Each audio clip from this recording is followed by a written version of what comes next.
এখন বেকার অবস্থাতে বেকার মানুষের জন্য কাজ কাম নাই, লেখাপড়া তো আর ঠিক মতন করা হয় না। এই 10 দিন 15 দিন পর একদিন স্কুলে যায়, আর বাদ বাকি যখন ওই শুধু এক্সাম চলে তখনই শুধু স্কুলে এক্সামটা দেওয়া হয়, বাদ বাকি তো দেওয়া যায় মানে যাওয়া হয় না। এই জন্য আর বাবা নাই, সংসারের হাল তো ধরার দরকার আছে।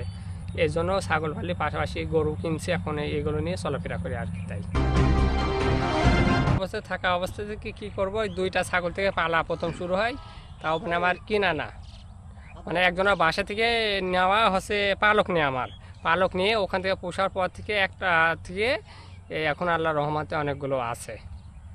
এখন বিক্রি এখন 6টা আছে মাত্র, 3টা ধাড়ি আর 3টা বাচ্চা, আর ঈদের ভিতরে সব বিক্রি করে দিচ্ছে। আবার বাচ্চা পেটে আবার 2-3 মাস পর আবার আল্লাহ দিলে বাচ্চা দিলে আবার বেশি হয়ে যাবে। কত টাকা ছাগল বিক্রি করেছেন? ছাগল বছরে ওরকম 50-60 হাজার টাকা তো হয় বিক্রি। কি ছাগল এগুলো? এগুলো বিলাট বেঙ্গল, বছরে 2বার করে বাচ্চা দেবে। বাচ্চা বাচ্চা দিলে বছরে মাসে মানে বাচ্চা হওয়ার 1 থেকে 1.5 মাসের ভিতরে ধাড়িগুলো আবার হিটে আসে।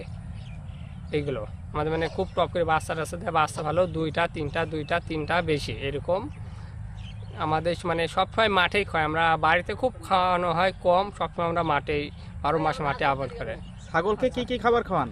ছাগলকে ওষুধপাতি সব কিছু খাওয়ানো, তাছাড়া যখন বৃষ্টি বাদল অনেক বেশি হয়, যখন বাসা থেকে কোনো ঝামেলা বা কোথাও যেতে হয়, সেখন ছাল বিছিল এগুলো খাওয়ায়, পাশাপাশি কিছু ঘাস খায়, আর সবসময় মাঠে অ্যাভেলেবল মাঠে খায় সবসময়। এতে মানে লাভ হওয়া যায় না লস হয়? ইনশাল্লাহ লাভের সংখ্যায় বেশি, লস তো কখনো দেখিনি। এখন লসে কখন বাচ্চা 5 মাস পর যখন বাচ্চা পাবো, যখন আশা তো থাকে 1টা হোক 2টা হোক বাচ্চা হয়ে যখন মারা টারা যায়, সেখন একটা লসের ভাগটা মনে হয়, কিন্তু তাছাড়া পরের বছর কিছু মনে হয় না। এই যে ছাগল লালন পালন করছেন, এই জন্য কৃষি বিভাগ থেকে কোনো সাহায্য সহযোগিতা না, পান? আমরা কখনো এগুলো সাহায্য পাইনি, কিন্তু অনেক লোক আসিছে লেখনিয়া ছাগল কয়টা আপনার এই পিপিআই ভ্যাকসিন আছে, কিমে যে টিকা মিকা দেওয়া লাগে, এগুলোর জন্য আসে, কখনো আমরা পাই নাই। আবার কিছুদিন আগে আরেকটা লোক আসছিল, বললো ছাগলের জন্য হচ্ছে গাবলা খাওয়ানোর জন্য 2000 টাকা দিয়েছে, যাদের ছাগল আছে লিখে নিয়ে গেছে, কিন্তু আমরা কখনো এগুলো পাইনি। আর 2-3 বছর হচ্ছে মানে ছাগল পোষা আমাদের 7-8 বছর হচ্ছে, কিন্তু আমরা কখনো লিখিনি যাই, কিন্তু আমরা কখনো পাইনি, ওষুধ পর্যন্ত পাইনি কখনো। যে গ্রামে আসি পিপিআই বা পিপিআই যে মানে পায়খানার জন্য অসুখ হয়, এগুলো পুরাই সরকার দেয়, এগুলো কখনো আমরা কিছু পাইনি। প্রাণী সম্পদ অধিদপ্তরে কি যোগাযোগ করেছেন কখনো মিরপুরে? না না, আমরা কখনোই করিনি। তাহলে যোগাযোগ যদি না করেন তাহলে পাবেন কি করে? এমনি গ্রামে যারা আছে মানে আসে, এরা লেখে নিতে, এরা কি কি ওষুধ লাগবে এগুলো বলে, কিন্তু এরা লেখি নেয়, বলে তোমাদের জল লাগবে না, আমরা গেলেও ওখানে বলে আমাদেরই পাঠাবি, তোমাদের জল লাগবে না, যা কিছু দিলে কোনোদিন আসে না, আসলে আমরা হচ্ছে তোমাদের দিয়ে যাব, এগুলো বলে লিখে নিয়ে যায়, কিন্তু কখনো আমরা পাইনি এগুলো। কত বছর ধরে ছাগল পালছেন আপনি? ছাগল পালা 5 বছর হচ্ছে। 5 বছর ধরে একবারও পাননি? না, কখনো পাইনি।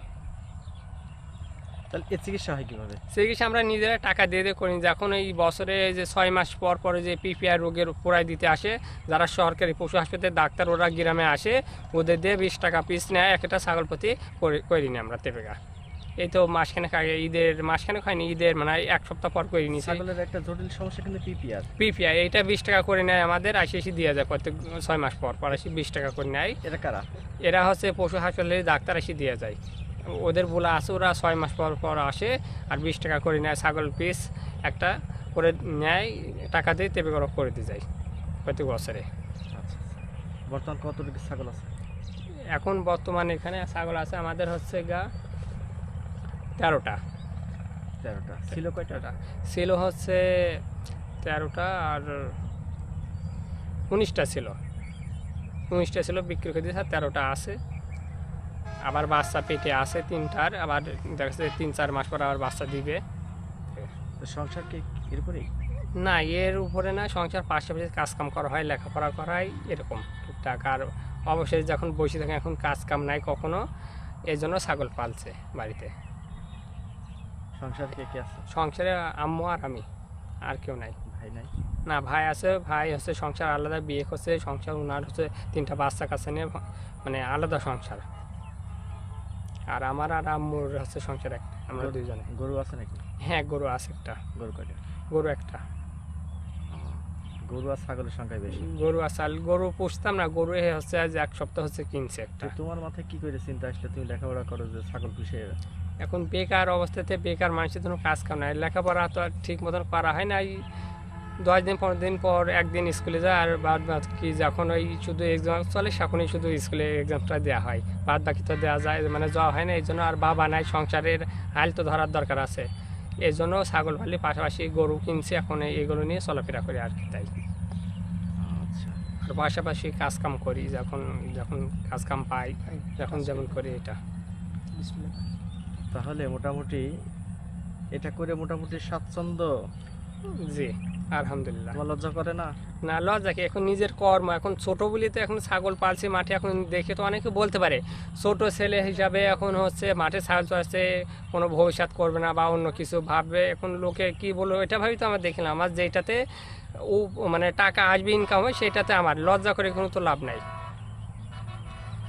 লজ্জা করলে তো আমাকে কেউ খাতি দেবে না, আজ নাই খাতি দিবে কাল তো আর দেবে না, প্রতিদিন তো কেউ খাতি দেবে না। লজ্জা করে তো কোনো, কারণ ছোট হোক আর বড়, কর্মকে যদি ছোট ভাবে না, কর্মকে ছোট থেকে মানুষ বড় উপরে ওঠে, একবারে তো বড় উপরে ওঠা যাবে না। আল্লাহ আমি এখন এটুকু করছি, আল্লাহ দিলিস কখনো যদি সেরকম পরিবেশ থাকে আল্লাহ দেয়া, কখনো আমি ফার্মও একটা বড় হইতে পারে, আল্লাহ যদি কপালে রাখে এমন কিছু।